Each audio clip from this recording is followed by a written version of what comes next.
Sometime after this, Jesus crossed to the far shore of the Sea of Galilee, that is, the Sea of Tiberias.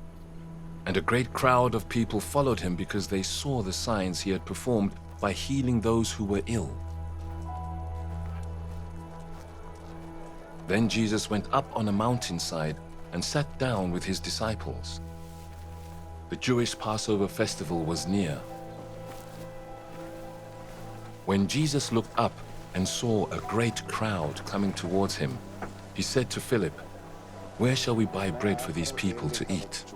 He asked this only to test him, for he already had in mind what he was going to do. Philip answered him, "It would take more than half a year's wages to buy enough bread for each one to have a bite." Another of his disciples, Andrew, Simon Peter's brother, spoke up, "Here is a boy with 5 small barley loaves and 2 small fish, but how far will they go among so many?" Jesus said, "Make the people sit down." There was plenty of grass in that place, and they sat down. About 5,000 men were there.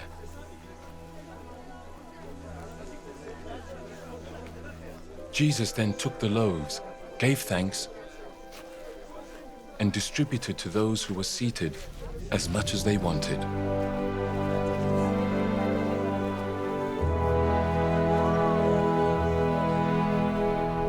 He did the same with the fish.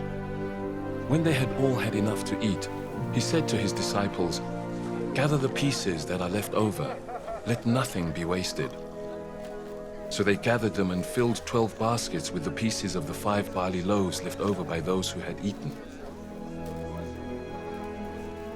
After the people saw the sign Jesus performed, they began to say, "Surely this is the prophet who is to come into the world." Jesus, knowing that they intended to come and make him king by force, withdrew again to a mountain by himself.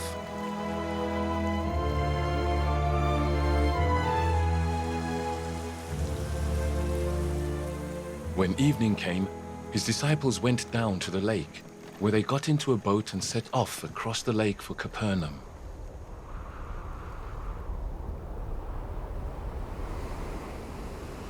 By now it was dark, and Jesus had not yet joined them. A strong wind was blowing, and the waters grew rough.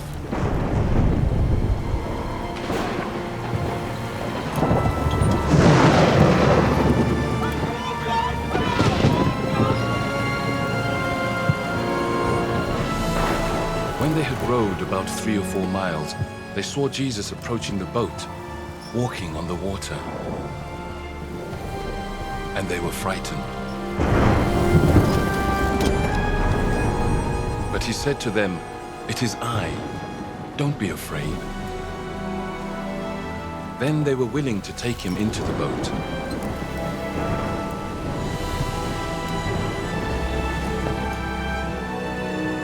And immediately the boat reached the shore where they were heading.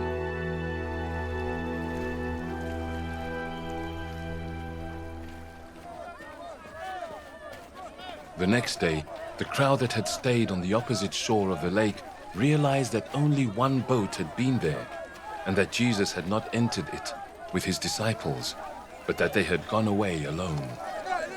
Then some boats from Tiberias landed near the place where the people had eaten the bread, after the Lord had given thanks. Once the crowd realized that neither Jesus nor his disciples were there, they got into the boats and went to Capernaum in search of Jesus.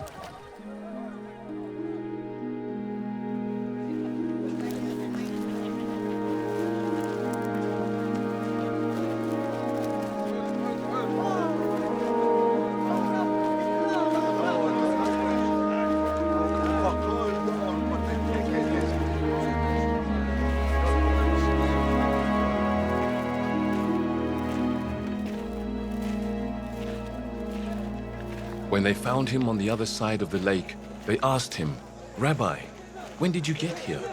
Jesus answered, "Very truly I tell you, you are looking for me not because you saw the signs I performed, but because you ate the loaves and had your fill. Do not work for food that spoils, but for food that endures to eternal life, which the Son of Man will give you, for on him God the Father has placed his seal of approval. Then they asked him, "What must we do to do the works God requires?" Jesus answered, "The work of God is this, to believe in the one he has sent." So they asked him, "What sign then will you give that we may see it and believe you? What will you do? Our ancestors ate the manna in the wilderness, as it is written, he gave them bread from heaven to eat." Jesus said to them, "Very truly I tell you, it is not Moses who has given you the bread from heaven, but it is my Father who gives you the true bread from heaven. For the bread of God is the bread that comes down from heaven and gives life to the world." "Sir," they said, "always give us this bread." Then Jesus declared, "I am the bread of life. Whoever comes to me will never go hungry, and whoever believes in me will never be thirsty. But as I told you, you have seen me and still you do not believe. All those the Father gives me will come to me, and whoever comes to me I will never drive away. For I have come down from heaven not to do my will, but to do the will of him who sent me. And this is the will of him who sent me, that I shall lose none of all those he has given me, but raise them up at the last day. For my Father's will is that everyone who looks to the Son and believes in him shall have eternal life, and I will raise them up at the last day." At this the Jews there began to grumble about him because he said, "I am the bread that came down from heaven." They said, "Is this not Jesus, the son of Joseph, whose father and mother we know? How can he now say, 'I came down from heaven'?"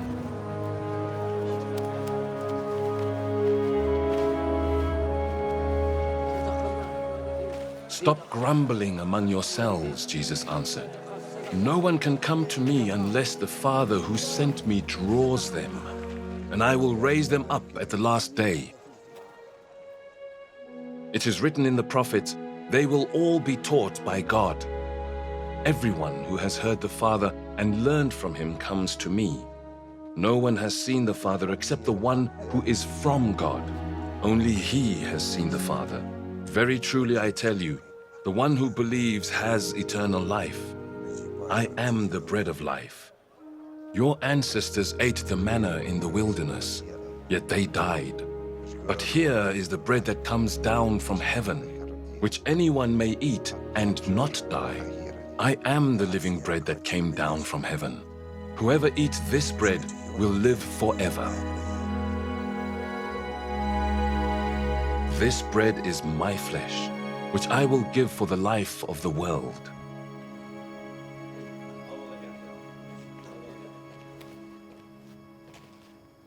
Then the Jews began to argue sharply among themselves. "How can this man give us his flesh to eat?" Jesus said to them, "Very truly I tell you, unless you eat the flesh of the Son of Man and drink his blood, you have no life in you. Whoever eats my flesh and drinks my blood has eternal life, and I will raise them up at the last day. For my flesh is real food, and my blood is real drink. Whoever eats my flesh and drinks my blood remains in me, and I in them. Just as the living Father sent me, and I live because of the Father, so the one who feeds on me will live because of me. This is the bread that came down from heaven. Your ancestors ate manna and died, but whoever feeds on this bread will live forever." He said this while teaching in the synagogue in Capernaum. On hearing it, many of his disciples said, "This is a hard teaching. Who can accept it?"